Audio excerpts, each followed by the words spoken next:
Lewis Hamilton has never been the kind of driver to exaggerate or complain without a cause. So when he stepped out of the SF25 after the Japanese Grand Prix and gave his honest feedback, the entire Ferrari garage and the rest of the Formula One world listened carefully. What he revealed wasn't just surprising, it was a warning, a message that something serious is wrong with Ferrari's car, and if they don't fix it fast, their 2025 season might slip through their fingers before they even reach the summer break. At Suzuka, Hamilton finished in P7. On paper, that might not seem too bad. After all, he did manage to move up one position from where he started. But for a driver of his caliber, with the kind of expectations that come with wearing the red Ferrari suit, 7th place is nowhere near good enough. More importantly, the way he spoke after the race revealed a deeper concern. He didn't just talk about the result. He talked about the car. About how it simply didn't have the performance needed to compete with the frontrunners. Hamilton made it clear that he was lacking performance compared to every car ahead of him. He wasn't vague about it either. He named them Mercedes, McLaren, Red Bull, and said flat out that his Ferrari couldn't match them. That kind of statement from a world champion is no small thing. He's not someone who throws his team under the bus.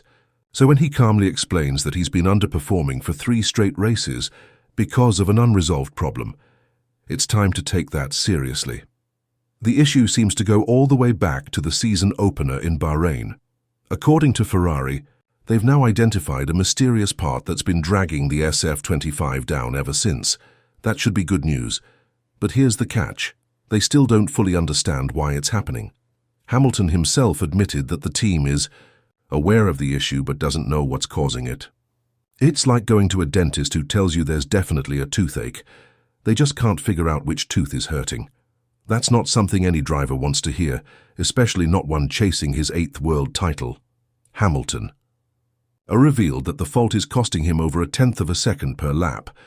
In Formula One, 1/10 of a second might sound small, but it's massive.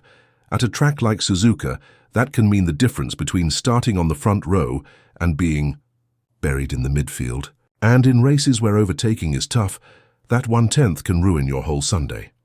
Hamilton said he was relatively happy with his race pace considering the problem, but let's be honest, Lewis Hamilton didn't join Ferrari to be relatively happy with 7th place. Another area where Hamilton is struggling is in qualifying. He's been having trouble getting the most out of the tires on Saturdays. In modern F1, qualifying is everything. If your Saturday goes wrong, your Sunday is just recovery mode. And that's exactly how Hamilton's races have felt lately. Like damage control. No matter how good his driving is, he can't fight the car. He even compared it to trying to play a Beethoven piece on a piano with broken keys. You might have all the talent in the world, but if the instrument isn't working, the music just doesn't come out right. What makes Hamilton's feedback so unexpected is how calmly he delivered it. He wasn't shouting or pointing fingers. He was composed. That's the scary part. When Lewis is angry, he lets you know. But when he's calmly explaining that the car is broken and the team doesn't know why, that's when you know the issue runs deep. He's been in this sport for nearly 2 decades. He knows what winning looks like. And he didn't move to Ferrari just to make up the numbers. When he starts signaling that things need to change, and soon, it's not just frustration. It's a red flag.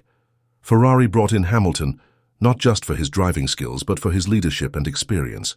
He's supposed to help guide this team into a new era. But right now he's having to deal with problems that should have been solved during winter testing. A mysterious part, causing performance issues for 3 races in a row, is not just a technical failure, it's a planning failure. And when Hamilton speaks up about it, it's because he knows how quickly momentum can vanish in F1. The deeper issue, though, might not be mechanical. It might be mental. Hamilton hinted that this ongoing performance gap is starting to affect him. He's doing everything right behind the wheel, but he's still stuck in the midfield. And when a driver starts to feel like he can't trust the car to deliver what he needs, a trust issue starts to form. In F1, that's the beginning of a downward spiral. Once faith in the car is lost, performance suffers. Morale drops. And eventually, even motivation starts to slip. Multiply that 1/10 of a second loss per lap over the full race distance. Then multiply that again over 3 races.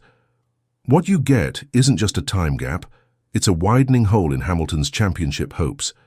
He's still showing up, still pushing hard, still trying to stay optimistic. But you can hear the weariness in his voice when he talks about the tires, the setup, the qualifying issues.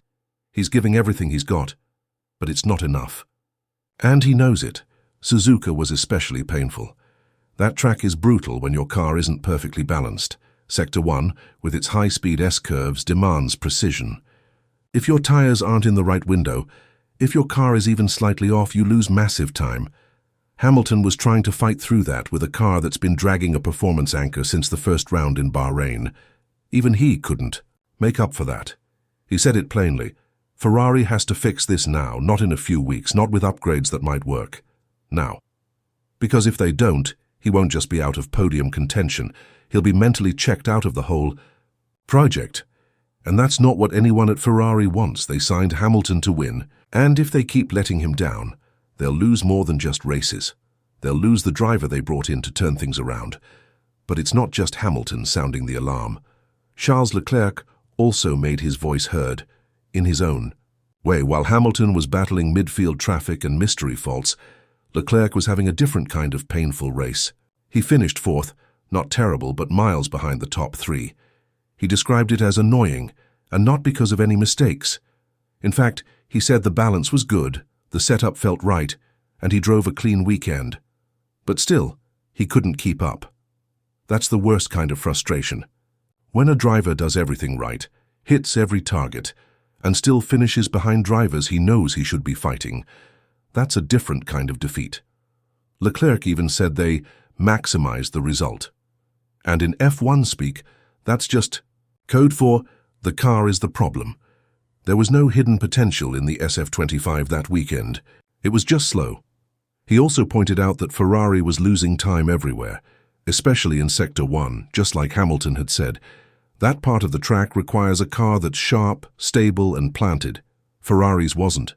And when Leclerc tried to look on the bright side, he mentioned that he'd finally found a better setup direction. He'd been thinking about some extreme setup changes for weeks, and at Suzuka they worked. But then he admitted that even that didn't really make him happy, because that wasn't the target. The goal wasn't just to find a better setup. The goal was to fight for wins. You could feel the emotional fatigue in Leclerc's words. He's been carrying this team for years. Every season starts with hope, and every season ends in disappointment. He's fought through bad strategies, mechanical failures, and tire choices that left fans scratching their heads. But through it all, he stayed loyal. He believed that one day Ferrari would get it right, and now with Hamilton on board, he thought this might be the year everything changes.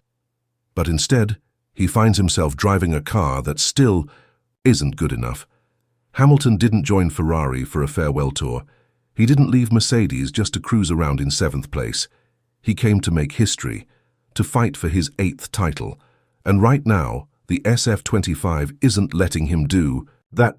When a champion like Hamilton says, "I gave it everything and it still wasn't enough," that's not just a comment, that's a fire alarm.